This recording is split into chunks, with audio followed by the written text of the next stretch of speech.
Hello दोस्तों। आप सुन रहे हैं भूतिया स्टेशन आकाश के साथ। चलिए बढ़ते हैं कहानी की ओर। बहुत पुरानी बात है। एक रामकिशन नाम का लड़का था। उसकी उस समय शादी नहीं हुई थी। वह असम के एक छोटे से गांव के रेलवे स्टेशन में सहायक स्टेशन मास्टर था। पूरे दिन में केवल 4 से 6 पैसेंजर गाड़ियां ही इस स्टेशन पर रुकती थी, वो भी 1 मिनट से कम के लिए। स्टेशन पर काम ज़्यादा था नहीं। स्टेशन से गांव भी काफ़ी दूर था, तो स्टेशन के आसपास जंगल ही था। स्टेशन पर केवल 4 लोगों का ही स्टाफ था। उनका ज़्यादातर समय हंसी मजाक में व्यतीत होता था। रेलवे स्टेशन से कुछ दूरी पर 4 रेलवे क्वार्टर बने थे। उनमें से केवल 2 क्वार्टर में ही रेलवे का स्टाफ रहता था, बाकी 2 क्वार्टर खाली पड़े थे। वो 2 क्वार्टर को खाली पड़े हुए बहुत समय हो गया था। प्रत्येक क्वार्टर में शौचालय व स्नानघर बना था। हमेशा की तरह रामकिशन शाम को 8 बजे अपने क्वार्टर में आ गया। गर्मियों के दिन थे। खाना पकाया और खाया। सारा काम करते करते सोने का टाइम हो ही गया था। घड़ी में देखा तो रात के 10 बज रहे थे। रामकिशन ने सोचा अब सोने की तैयारी की जाए।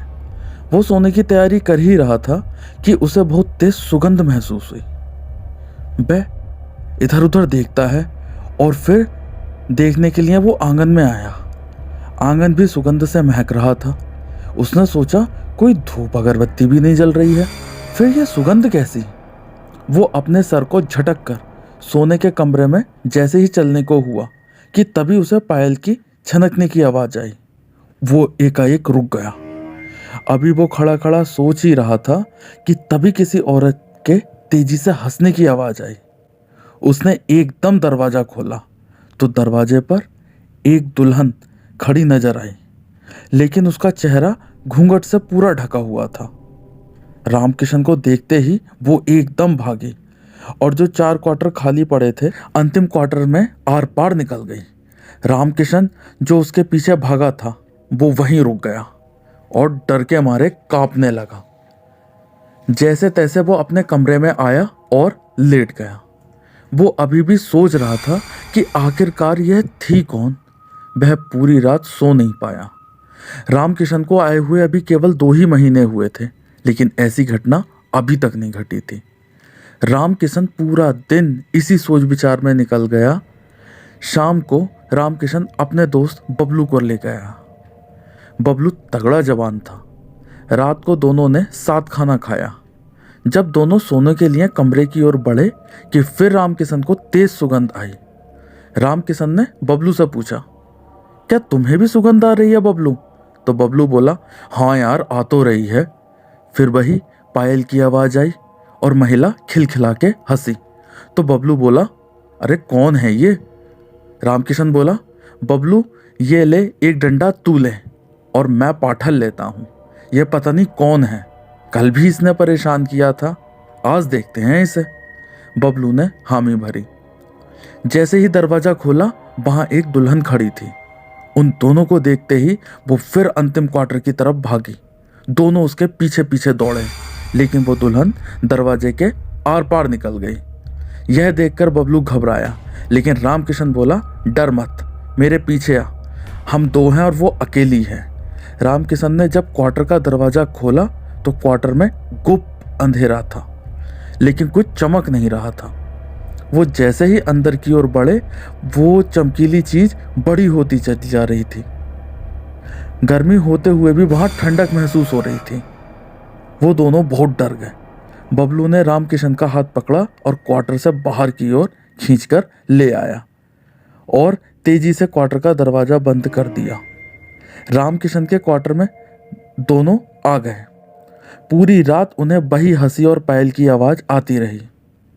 अगले दिन बबलू के कहने पर रामकिशन और बबलू एक तांत्रिक के पास गए।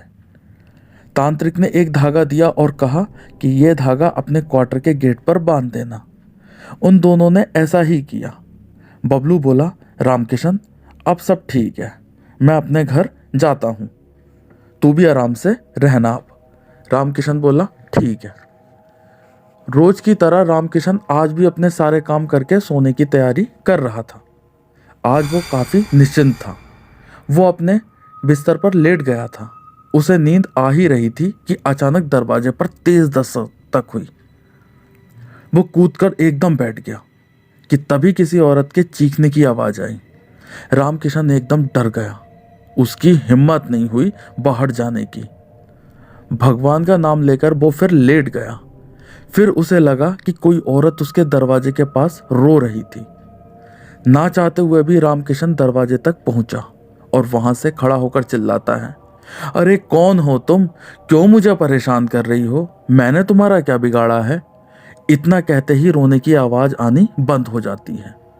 2 मिनट गुजरने के बाद रामकिशन दरवाजा खोलता है और जैसे ही दरवाजा खुलता है तो सामने वही दुल्हन खड़ी होती है। रामकिशन दरवाजा बंद करने की कोशिश करता है लेकिन क्वार्टर का दरवाजा बंद नहीं होता है। वो दुल्हन अपना घूंघट हटा देती है तो रामकिशन उसका चेहरा देखकर बहुत डर जाता है।